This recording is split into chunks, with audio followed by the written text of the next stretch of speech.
But see, the disappointments come. Those are normal. That's part of life. But the question is, how do you handle it? How do you handle the coming winters and the disappointments and the down times? Well, you can't get rid of January by tearing it off the calendar. But here's what you can do. You can get stronger, you can get wiser, and you can get better. The winters won't change, but you can. And that's how life changes for you. See, before I understood, when it was winter, I used to wish it was summer. I didn't understand. When it was hard, I used to wish it was easy. I didn't know.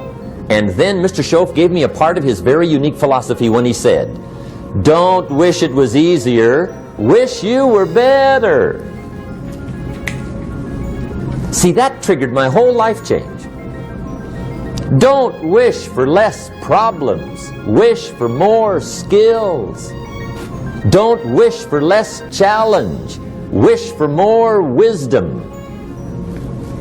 That's the key. So that's lesson 1, learn how to handle the winters. Here's lesson 2. Learn how to take advantage of the spring. That's the second one. Spring is called opportunity. And spring follows winter. What a great place for it. If you were going to put it somewhere, that'd be the place to put it, right after winter. And pray tell, how often does spring follow winter? Every year with regularity, 6,000. You can almost count on it.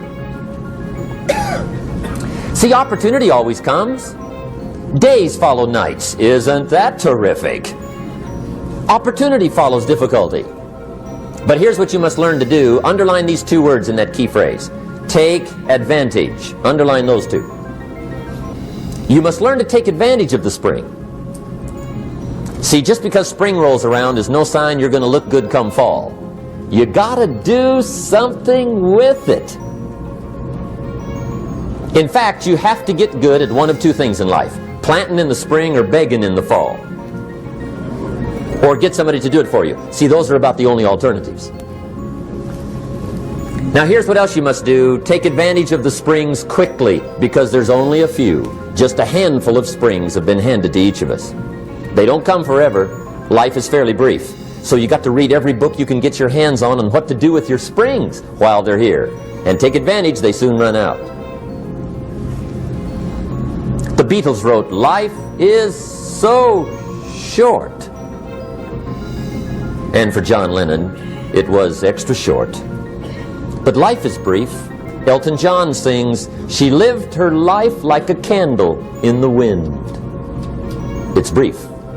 So whatever you're going to do with your life, you got to get at it. Don't just let the springs pass. Here's the third major lesson in life to learn. Learn how to protect your crops all summer. You got to take care of what you start. Sure enough, as soon as you've planted your garden in the spring, the busy bugs and the noxious weeds are out to take it. And here's the next bit of truth. They will take it unless you prevent it. And that's the third major skill to learn. You've got to learn to prevent the intruder from taking all the good you start. It's one of the challenges.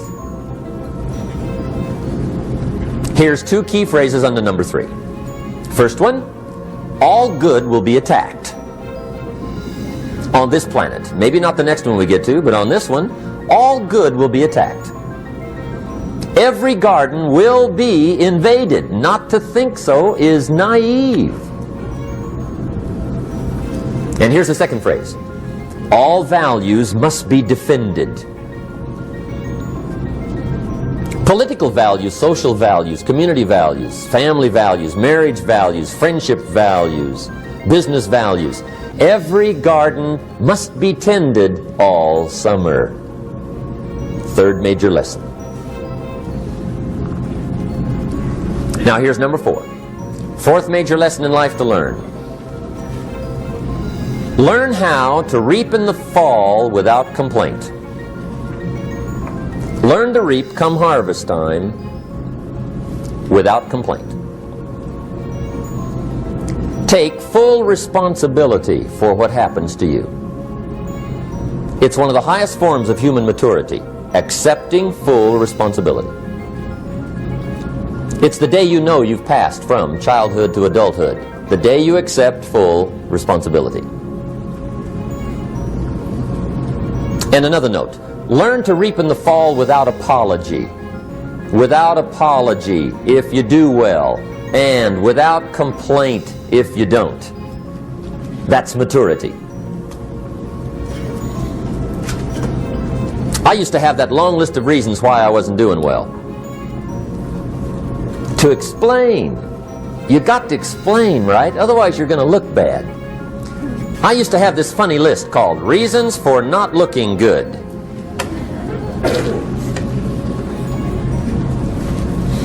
I used to blame the government.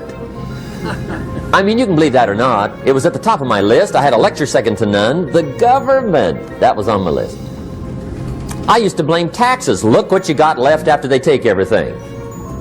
And they expect you to do well. That was on my list there. Prices, that one's easy, right? You walk into the supermarket with $20, come out with a little half bag. So I had that on the list. I used to blame the weather. I blamed the traffic. I used to blame my car. I blamed the manufacturers. I used to blame the company. I blamed company policy. I used to blame the training program. I blame my negative relatives. They were always putting me down. I blame my cynical neighbors. They're just selfish, looking out for themselves. Won't loan you money? They were on my list.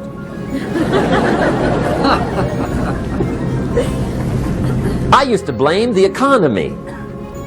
I blame the community. That's a pretty good list for not doing well, isn't it? I thought it was good. I'll never forget one day, Mr. Schoaf was very kind, but he was also very blunt. And this was no exception. And I'm glad he was blunt. There's a lot of things I'd have missed if he hadn't have been blunt. One day, with sort of a curious look on his face, he said, "Jim, just out of curiosity, tell me, how come you haven't done well up until now?" Excellent question. I thought, well, so I won't look too bad, I'll go through my list. And this list I just gave you, I put that on him. And he was very patient. He let me go through the whole thing, the government, the weather. I went through this whole thing. When I finished, he looked my list over very carefully. He said, "Mr. Rohn, big problem with your list. You ain't on it." How brilliant.